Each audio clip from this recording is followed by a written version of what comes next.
Coucou ma beauté, j'espère que vous allez toutes très bien. Aujourd'hui, je vous retrouve pour une nouvelle vidéo qui sera consacrée à la palette Mercury Rétrograde de Huda Beauty. Et je vais donc vous dire si ça vaut l'investissement ou pas. Donc, personnellement, j'ai réussi à la glaner avec moins 25%. Et je trouve le packaging merveilleux. Il y avait deux palettes qui me faisaient concurrence. Celle-ci, comparée à la Carli Bible de chez Anastasia, voilà, enfin pas celle-là, mais voilà, la Carli Bible. Et j'ai trouvé que les couleurs étaient quand même similaires. C'est ce qui m'a fait plus pencher pour celle-ci, puisqu'on a davantage de coloris et peut-être une colorimétrie qui me parle un petit peu plus. Là, c'est un peu compliqué de filmer, étant donné que c'est très réfléchissant et que vous risquez d'être très ébloui par cette palette. Néanmoins, voilà, je voulais vraiment la tester avec vous. Alors, n'hésitez pas à me dire si dans ces revues palettes, vous apprécieriez que je vous fasse les swatchs de tous les fards des palettes que je vous présente. Parce qu'en l'occurrence, à la dernière vidéo crash test de make-up, j'ai pas eu de réponse. Donc, ce serait bien que vous me donniez vos réponses quand même, les filles, parce que ça, je le fais pour vous, hein. C'est pas pour moi. Donc, dans tous les cas, j'aurais quand même joué avec cette petite palette donc, qui est arrivée hier. J'ai eu du mal à la recevoir, je l'ai commandée à la sortie. Et Sephora a certainement dû faire face à une recrudescence de commandes ce jour-là, puisque j'ai dû attendre un petit peu. D'ailleurs, il faudra que je vous fasse une vidéo sur Tati Beauty, parce que ça va plus du tout. Tati Beauty, à un moment donné, je sais pas si je dois faire un coup de gueule ou je sais pas. Je sais pas non plus. Vous l'aurez remarqué, dans cette vidéo, il y a beaucoup de choses que je sais pas. Et je sais pas non plus où est-ce qu'on va aller. Aïe, ouh, la petite. Ouh, la vache. Elle sait pas non plus où est-ce qu'on va avec cette palette. Mais on va commencer tout de suite. C'est vrai qu'en ce moment, elle donne beaucoup de coups. Vu qu'hier, en plus, je suis allée passer mon test de glycémie. Elle n'a pas du tout apprécié du tout. Moi qui consomme pas beaucoup de sucre. Et ben voilà, j'ai payé les pots cassés. Donc, est-ce qu'on met notre base magique BH Cosmetics en teinte blanche? Suite à une demande unanime dans mon oreillette, hein, n'est-ce pas? Eh bien, j'ai posé la base blanche qui va, je pense, aider à, comment dire, blender les fards, même si ce sont des couleurs quand même qui sont relativement pastel, relativement, entre guillemets, simples à utiliser. C'est-à-dire que même si vous êtes nouvelle en make-up, si les fards sont pas trop poudreux, sont pas trop difficiles à blender, je pense qu'en termes de couleurs, ça peut vous offrir un panel assez large. Comme moi, j'aime bien les bleus, violets. Là, ça reste, si vous cachez quelque chose de coloré, pardon. Mais si vous cachez, vous avez une palette de neutres chaud et de rosé. C'est vraiment intéressant, hein. Cette palette est quand même d'une versatilité déconcertante qui fait que on peut quand même s'octroyer des choses sympathiques. Et il y a ces glitters, enfin ces glitters. C'est pas des glitters en fait, c'est pas des paillettes pressées. Ce sont des irisés très pailletés, très jolis. Franchement, j'ai vraiment hâte. Et aujourd'hui, il fait un temps, mais de mouise. C'est vraiment pas agréable de filmer dans ces conditions, quoi. C'est lumière artificielle pour essayer de... Non, aujourd'hui, non, ça va pas. Aujourd'hui, ça va pas. Donc, on va commencer avec le Momentum, ici, qui est un beige. De telle sorte... Alors, j'adore les miroirs, de telle sorte à se regarder quand on se maquille. Et quand je m'approche comme ça, du coup, c'est beaucoup plus facile pour vous de voir. Voilà ce que je fais. Donc là, j'ai pris un pinceau assez fluffy.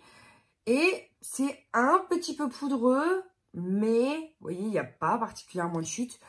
Les chutes, on va les déterminer tout de suite. Hein, voir si sur ici l'arête extérieure, ça chute. Hein, puisque en général, ce sont des choses qui se voient très bien. Alors, ce que je peux vous dire de cette palette de prime abord, même sans l'avoir testée, c'est qu'elle ne pourra pas forcément convenir à toutes les carnations parce qu'elle est très pâle. Malgré les couleurs dites colorées, c'est quand même des couleurs qui sont destinées à une... Voilà, à une carnation assez claire. étant donné que je suis claire, ça va passer. Mais je pense que certaines filles ne choisiront pas de l'acheter parce qu'elles ont la peau un peu plus mate. Et que du coup, ça risque de dénoter clairement. Parce que les tons sont extrêmement pastels. Comme vous le voyez ici, c'est quand même poudreux. Et je dirais que c'est pas un problème de pigmentation là en l'occurrence. C'est vraiment les fards qui sont assez pastels. Et du coup, pour faire ressortir, bon là c'est une teinte de transition certes, mais pour faire ressortir une teinte comme celle-ci, c'est relativement compliqué. Elle va donc, je pense, être idéale pour unifier la paupière, cette couleur qui s'appelle Momentum. Et voilà, pour gommer un petit peu les petites veines. Donc là, en l'occurrence, c'était pas forcément nécessaire. Moi, je l'ai utilisé vraiment en teinte de transition. Et je vais venir prendre la teinte qui est juste à côté, qui est un taupe assez froid, pour renforcer. Donc ça, c'est un taupe assez froid, mais rosé. Je sais pas comment expliquer, en fait. Et je vais venir intensifier, justement, mon creux de paupière. Même si à ce stade, je trouve que le make-up est très joli, les couleurs se blendent bien et je n'ai aucun doute quant à la qualité des fards Huda Beauty, j'ai quand même quelques craintes sur les similarités que vous pouvez trouver avec la New Nude. Voilà, parce que là, pour le coup, ça reste quand même assez rosé. Alors, autant la New Nude, je l'ai adorée, je l'ai utilisée pendant plusieurs semaines non-stop, tellement mon amour pour cette palette a été révélé. Autant, c'est vrai que pour certaines teintes, j'ai quelques craintes. Celle-ci, les teintes rosées qu'il y a ici, je sais pas. Là, je reste perplexe et il faudrait que je fasse une revue plus en détail avec les swatchs de l'une et de l'autre rapprochés de telle sorte à pouvoir déterminer si effectivement on a quelque chose de similaire ou pas. Je viens maintenant avec la teinte Karma qui est celle-ci pour commencer à travailler mon coin externe, surtout en oblique, pour ouvrir le regard. Je ne sais pas si cette teinte sera assez foncée. Et je vais peut-être le mélanger avec le Vortex qu'il y a ici, histoire de donner un peu plus de profondeur. Il faut que je vois encore un petit peu. Ouais, ça risque d'être un chouïa. Donc, je mélange un petit peu des deux pour avoir une intensité un peu plus forte et trouver mon bonheur finalement. Je pense que ça va fonctionner correctement. Donc voilà, je vais finir mon coin externe. Mais c'est exactement l'intensité que je voulais donner. Jusqu'à maintenant, j'aime beaucoup le résultat. Et je vais venir intensifier le ras de cils inférieur avec la teinte Vortex. Alors, sur le coin externe, je remonte un tout petit peu, voilà, histoire de fondre les matières ensemble. Et que ça donne cet effet un peu lifté au regard. Voilà, tout simplement, toujours en oblique. Et ensuite, j'ai envie d'un brin de couleur. Donc, avec le même pinceau, je vais venir prendre ici cette teinte. Alors, en vidéo, elle rend bleu. Or, elle est violette. Donc, elle s'appelle Ultraviolet. C'est un violet. Et en vidéo, je ne sais pas pourquoi, elle rend bleu.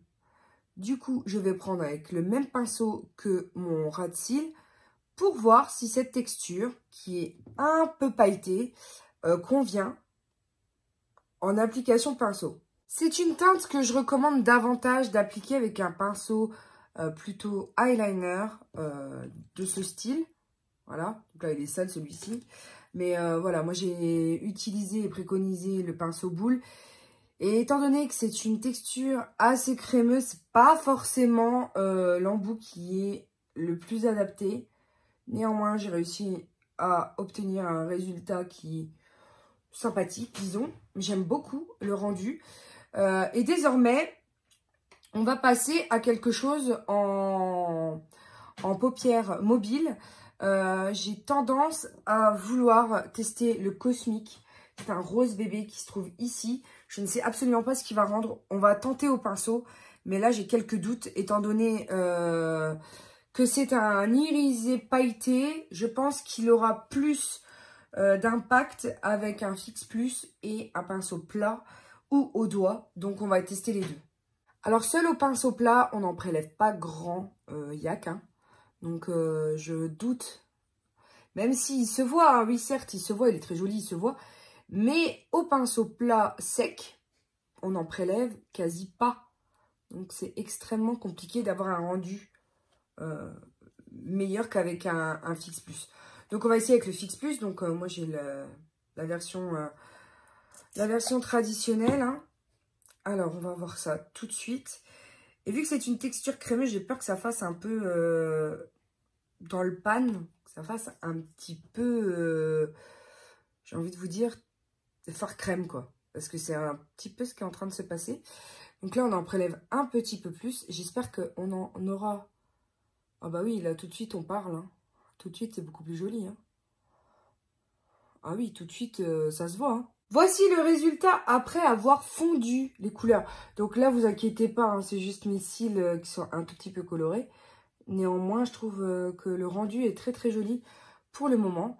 Et j'ai envie d'un petit peu de paillettes. Donc, le seul qui est vraiment pailleté dans cette palette, c'est le Nebula qui est ici. Donc, je ne sais pas ce que ça peut rendre. Je vais tenter au doigt. Parce que elle est vraiment pailletée, cette teinte. Et je vais tenter ici, au centre de la paupière, au doigt, voir ce que ça donne. C'est très beau. Je trouve le rendu extrêmement joli. La seule chose qui me chagrine un tout petit peu, mais c'est vraiment qu'un détail, c'est que du coup pour moi, l'extérieur, le coin externe ne sera pas assez foncé, en l'occurrence. Donc je vais reprendre un petit peu de Vortex pour essayer, mélanger avec le Hot Mess peut-être, les deux ensemble. Essayer de renforcer ici ce coin externe. Parce que là, du coup, ça fait un tout petit peu fade et c'est quelque chose qui me tracasse un petit peu, quoi. Selon moi, en ayant retravaillé l'extérieur, les glitters ne vont pas tenir. Ça, j'en suis certaine. Du coup, je vais prendre une base parce que je pense que c'est nécessaire pour avoir vraiment un rendu pailleté. Sinon, je doute de la tenue sur le long terme. Ça va tenir 5 minutes et puis ça va pas le faire. Donc là, je rajoute du coup du Glitter Glue de chez NYX. Nous avons donc, comme vous pouvez le constater, un bien meilleur rendu avec le Glitter Glue. Donc là, je fonds les matières ensemble, hein, histoire quand même que ce soit harmonieux. C'est très joli. J'aime énormément. C'est pastel, c'est frais, c'est joli, c'est même en hiver. J'ai envie de vous dire, quand on a du temps qui est maussade et qu'on a envie quand même de... Alors, effectivement, je pense que c'est une palette qui aurait certainement trouvé peut-être plus d'adeptes en printemps. Enfin, à la période du printemps. Alors, ce n'est qu'un avis perso. Étant donné les tons pastels, les couleurs, je ne sais pas. C'est pas forcément une palette que j'aurais sortie en hiver. Alors oui, ça fait du bien au moral, malgré tout. Hein. Je ne vais pas aller à l'encontre de cette idée, puisque justement, elle m'a parlé du fait de... Voilà, de ces coloris assez frais, assez... Voilà, où j'ai envie, voilà. J'ai envie qu'on soit déjà au printemps. L'hiver, c'est très joli, mais malgré tout, fait froid. J'aime pas du tout. Là, je vais prendre la teinte Super Moon, qui est ici, qui est un blanc nacré, très nacré, pour révéler le... Si j'y arrive, le dessous de l'arcade, mais il est très pailleté. Du coup, il faut y aller très légèrement. Oui, ça rend très bien, mais il faut y aller légèrement. Hein. C'était garanti d'avance que les paillettes allaient ressortir extrêmement fort. C'est un irisé, donc voilà. Là, ça va. Là, étant donné que j'en ai mis vraiment que sur l'arcade, sous l'arcade, pardon, c'est assez compliqué. C'est assez compliqué de ne viser. Alors, il faut vraiment un pinceau très fin. C'est assez compliqué de viser que sous l'arcade, de telle sorte à ne pas déborder. Et, ben voilà, ici, tout refaire descendre. Quoi. Donc, non, je suis très contente de ce make-up, vraiment. Ouais, je suis extrêmement contente de cette palette. Bon, après, c'est parce que je sais comment faire fonctionner certains fards. Il faut quand même un peu de matériel. C'est-à-dire que la colle, des pinceaux, enfin voilà, c'est vraiment du Fix Plus. il faut un petit peu de matos. Vous ne pourrez pas l'utiliser en tant que novice sans être armé de choses qui font tenir ou fonctionner les phares. Ça va être très compliqué si vous n'avez rien du tout, quoi. J'ai continué à peaufiner un petit peu ce look et je vais vous expliquer un petit peu les étapes par lesquelles je suis passée pour obtenir ce résultat. Alors sachez que les couleurs de ce type pour les lèvres ne me dérangent absolument pas, mais je vais vous proposer une alternative beaucoup plus nude pour que ce soit portable pour tout le monde. Donc la première chose que j'ai entrepris, c'est de passer en muqueuse inférieure un crayon pastello de chez Neve Cosmetics que je vous recommande, ils sont très très bien. Celui-ci c'est la teinte M037, c'est la Réversal. Franchement, ils sont extrêmement bien, crémeux, assez clairs. Et franchement, c'est des faux blancs en fait. C'est des blancs mais avec des teintes un petit peu bleutées, un petit peu verdâtres, un petit peu... Voilà. Et je les agrémente très souvent dans mes make-up parce que je trouve qu'ils agrandissent vraiment bien le regard. Ensuite, j'ai pris un crayon de chez Sephora pour la muqueuse supérieure de l'œil. J'ai vraiment... Il est waterproof. J'ai vraiment rien à dire. Il baffe pas trop. Je l'utilise souvent, mais dans mes souvenirs, il baffe pas. Donc je l'utilise parce que en ce moment, bah voilà, c'est celui que j'ai décidé de tester. Ensuite, j'ai agrémenté du Super Liner Ultra Précision en teinte faux noir Purple Black. Voilà, donc je vous laisse apprécier le sous-ton violet que ça donne.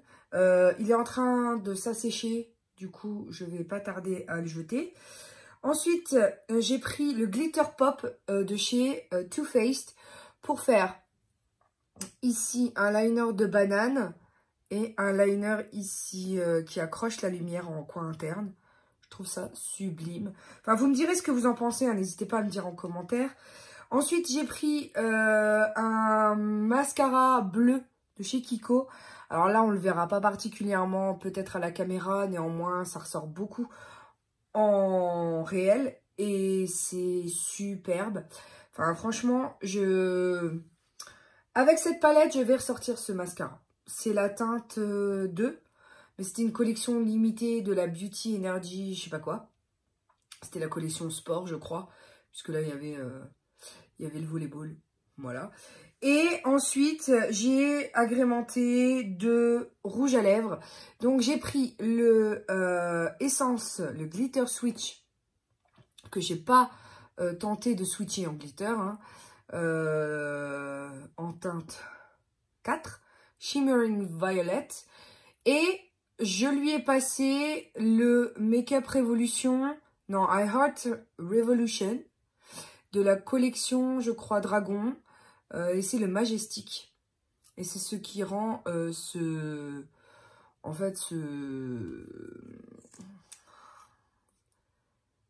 voilà, cet effet un petit peu nacré, hyper joli. Et qui rappelle du coup le bleu du fard des yeux. Donc là, il faut que je l'estompe, bien entendu, mais ça fera la deuxième couche que je rajoute. Donc forcément, plus vous en mettez, plus ça donne d'effet. Mais je trouve ça très joli. Après, vous avez des alternatives si vous ne pouvez pas vous permettre de porter du rouge à lèvres de telle couleur. J'ai deux alternatives pour vous. Le 3D Hydra Lip Gloss en teinte 27 de chez Kiko, qui fera très bien l'affaire. Ou par exemple le Hi-Fi Shine. Attention, c'est des lip plumpers. Donc ça picote, ça a effet mentholé et ça picote pour repulper la lèvre. Donc en teinte un peu rosée comme ça, qui ira très très bien vu qu'il y a des reflets un peu bleutés. Donc voilà, finalement, vous avez l'embarras du choix pour ce qui est de la bouche par rapport à ce make-up. Après, pour revenir à la palette, alors esthétiquement, elle est très jolie. C'est pourquoi je pense qu'on paye aussi cher cette palette. Oui, parce qu'elle est absolument pas donnée. Le packaging est en plastique. Or, les autres sont en carton. C'est peut-être pourquoi cette édition de Noël est aussi chère. J'aime beaucoup le miroir qui est quand même assez prédominant. Et tu te vois entièrement. C'est très pratique pour tenter de blender, etc. Enfin, tu te vois bien, quoi. Enfin, c'est vraiment... j'aime les grands miroirs. Là, j'ai laissé la protection parce qu'elle n'est pas gênante. Étant donné qu'il n'y a rien d'écrit dessus. Il y a des protections qui sont gênantes. Et à ce compte, je les retire. Or là, malgré le plastique de protection, on voit quand même. Et ça ne déforme pas le miroir. Donc, c'est très bien. En ce qui concerne les fards, je vous ai déjà mentionné le fait qu'avec un petit peu de matériel, on pouvait en tirer un très bon parti. Mais il faut un petit peu de matériel. Il faut du Fix Plus, il faut du glitter glue, il faut des bons pinceaux. Parce qu'il y a certains fards qui ne se prélèvent pas au pinceau plat. Donc pinceau eyeliner fin. Enfin, ça dépend. Voilà, il faut quand même... les mats sont très bien, se blendent très bien. Ils sont très jolis. J'ai un peu peur voilà, qu'ils ressemblent un peu à la nude. Mais sinon, globalement, c'est une très belle palette. J'ai pas tenté le blanc nacré en coin interne. J'aurais peut-être dû, mais étant donné que j'ai mis des paillettes, je pense que c'est pas forcément nécessaire. Après, dites-moi si vous avez craqué aussi, si ce que vous pensez de ce make-up. Moi, je trouve qu'il est extrêmement frais. Même pour l'hiver, bah voilà, le fait que j'ai rajouté du rouge à lèvres très foncé. Pour l'hiver, moi, ça me va. C'est en hiver, en général, que j'ose les teintes. Et j'adore l'hiver pour ça. J'ose les teintes foncées. Parce que, voilà, je fais fi de ce qu'on pense de moi, en fait. Donc, peu importe ce que les gens peuvent sortir dans mon dos, ça me fait une belle jambe. Et sinon, je la trouve un chouïa cher. À mon goût. Après, la qualité, voilà, n'est pas à démontrer. Hein. On l'a déjà corroboré plusieurs fois. C'est pas la première Huda que j'ai. Et franchement, les qualités de ces palettes sont très bien. Mais voilà, je trouve que pour un plastique dur et holographique, c'était pas forcément nécessaire de la faire si chère. Je sais pas vous, mais moi, voilà. Je crois qu'elle est à 65 €. Moi, je l'ai eu à moins 25%, encore heureux. Mais voilà, ça reste quand même un prix qui est dans les cadeaux de Noël, c'est clair. Donc, carte cadeau, etc. Donc, si vous voulez que je vous fasse d'ailleurs une vidéo sur les jolis cadeaux à faire à Noël, n'hésitez pas à me le dire. Je vous la ferai sans hésiter. Voilà, c'était tout ce que j'avais à vous dire pour cette vidéo. J'espère qu'elle vous aura plu. N'hésitez pas à regarder mes anciennes vidéos si ce n'est pas déjà fait. Vous abonner si vous êtes nouveau ou nouvelle, ben, bienvenue. Et puis, pour les anciennes, hein, puis pour tout le monde quand même, je tenais à vous dire que tous vos messages, je les lis, je les aime, je les chéris. Je vous remercie de votre investissement, du temps que vous passez à vous taper mes vidéos. Hein, parce que clairement, voilà, des fois, c'est pas... n'est-ce pas? Et puis, il me reste juste à vous dire que je vous aime à la folie et que la vie est belle en rose. Et on se retrouve très très bientôt pour de nouvelles vidéos. Bisous mes amours, ciao ciao.